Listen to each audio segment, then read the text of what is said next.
మహాదేవ శ్రీమాత్రే నమః. శిష్టాష్టకాలు అంటే 6వ స్థానము 8వ స్థానం. మరి 6, 8 ఏమిటి అంటే మనకు ఇవి మారక స్థానాలు, మంచివి కాదు.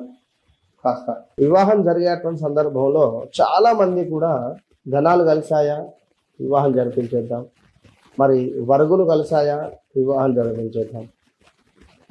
వరుగులు కలిస్తే సరిపోతుంది, ధనాలు తక్కువ ఉన్నా మంచిదే, ఏమి కాదు అనేటువంటి ఆలోచనతో కూడా వివాహాలు జరిపించేసినటువంటి వాళ్ళు చాలామంది.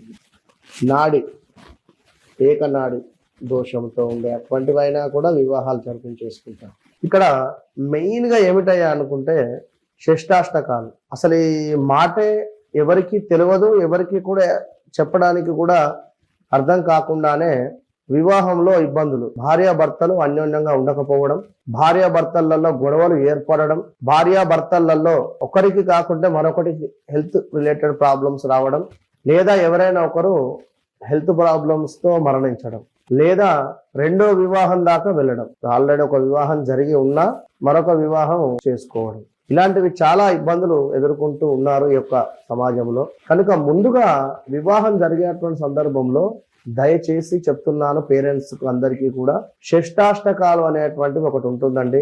మీ యొక్క అమ్మాయి జన్మించినటువంటి సమయానికి, డేట్ ఆఫ్ బర్త్, పుట్టిన సమయంలో ఏర్పడేటువంటి లగ్నము, అటు వివాహం జరిపేటువంటి అబ్బాయి అయినా కూడా తనకు కూడా ఒక లగ్నం అనేటువంటిది ఏర్పడుతుంది.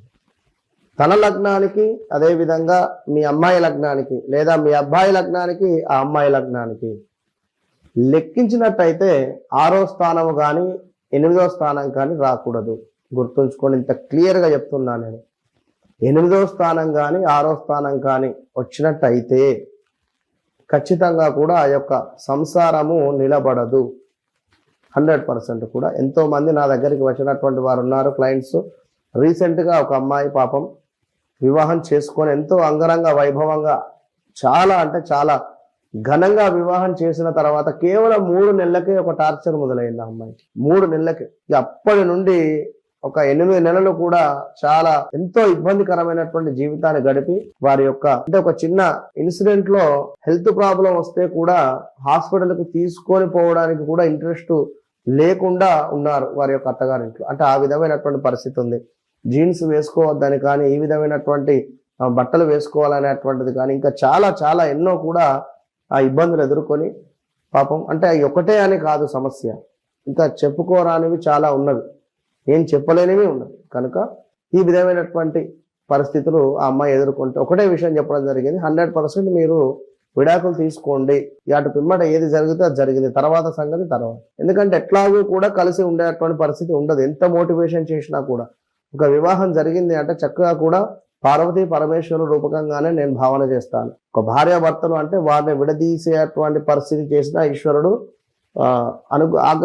ఆగ్రహిస్తాడు. కనుక ఈ విధంగా శిష్టాష్టకాలు ఉంటే మాత్రం ఇబ్బంది ఎదురు. కనుక దయచేసి వివాహం చేసేటువంటి సందర్భంలో కానీ, వివాహం జరిగేటువంటి సందర్భంలో కానీ ఖచ్చితంగా ముందు కేవలం గణాలు మాత్రమే కాకుండా, ఇంకా కొందరైతే పేరు మార్చి కూడా వివాహం జరిపించేస్తారు. అంటే ఓకే, జాతకంలో ఎలాంటి దోషాలు లేవు, జాతకంలో ఇంకా అంతే బాగానే ఉంది అనుకుంటే, ఇంకా మరొకటి ఏంది, అబ్బాయి కంటే అమ్మాయి వయసులో పెద్ద, వివాహం జరిపించేశారు.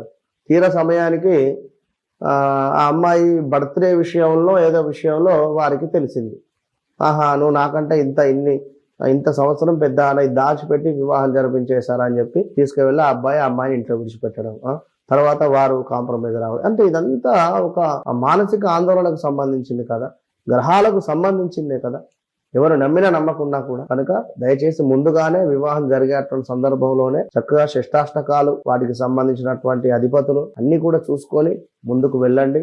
చక్కటి భవిష్యత్తుతో మీ యొక్క పిల్లలు బాగుండాలని చెప్పేటువంటి మన ఆలోచనతో చెప్పడం జరుగుతుంది. కనుక మహాదేవ, అంటే ఈ కాలంలో ఎట్లా ఉందంటే అందరికీ ఈగో ఫీలింగ్స్తో మొత్తం ఇట్లా ఊగిపోతున్నారు.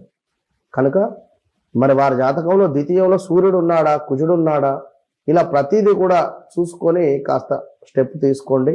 కొంచెం ఒక 1-2 మంత్స్ ఆలస్యమైనా పర్వాలేదు. గ్రహాలు ఎక్కడ ఉన్నాయి దానికి సంబంధించి, ఇప్పుడు 10వ స్థానంలో రాహుగ్రహము, కుజగ్రహము ఉన్నట్టయితే అత్తకు కోడలకు పడకుండా ఇబ్బంది లేదు. ఇక సప్తమాతు సూర్యుడు ఉన్నట్టయితే ఖచ్చితంగా సూర్యుడు కుజుడు కలిసి ఉన్నా కూడా డివార్స్ దాకా వెళ్ళేటువంటి పరిస్థితి ఉంటుంది. అయితే ఎప్పుడు ఇవన్నీ సూర్యుని దశ వచ్చినప్పుడు కానీ కుజుని దశ వచ్చినప్పుడు కానీ. మరి వీరి జాతకంలో ఆల్రెడీ కుజుని దశ సూర్యుని దశ అయిపోయింది అనుకుంటే వీరికి ఎలాంటి ఇబ్బంది ఉండదు. ఇవన్నీ కూడా అర్థం చేసుకోవాలి దయచేసి.